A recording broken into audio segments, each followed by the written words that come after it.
अटक झाली पाहिजे, संदीप क्षीरसागर यांची मागणी. तर धनंजय मुंडे मंत्रिमंडळामध्ये असल्यास तपासामध्ये पोलिसांवर दबाव येईल, क्षीरसागर यांच्याकडून शंका व्यक्त. सरपंच हत्या प्रकरणी तपासाला वेग, सीआयडीचे अप्पर पोलीस महासंचालक आणि बीडचे पोलीस अधीक्षक केजमध्ये दाखल. हत्या झालेल्या ठिकाणाची दोघे जण पाहणी करणार. बीड प्रकरणी एसआयटी लावा, सर्वात पहिली मागणी मी केली होती. संतोष देशमुख हत्या प्रकरणी पंकजा मुंडेंची प्रतिक्रिया. शरद पवारांपाठोपाठ आता उद्धव ठाकरे सुद्धा बीडचा दौरा करणार. 2 किंवा 3 जानेवारीला बीड आणि परभणी दौरा करण्याची शक्यता. देशमुख कुटुंबाची सांत्वनपर भेट घेणार. बीडमध्ये शनिवारी होणाऱ्या मूक मोर्चाची तयारी सुरू. न्याय पाहिजे असा उल्लेख असलेले बॅनर. शनिवारच्या मोर्चामध्ये शरद पवारांसह सर्वपक्षीय नेते सहभागी होणार. बीडमध्ये शनिवारी होणाऱ्या मूक मोर्चाची तयारी सुरू.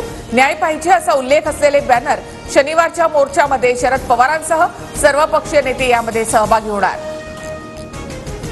आमदार बालाजी किणीकर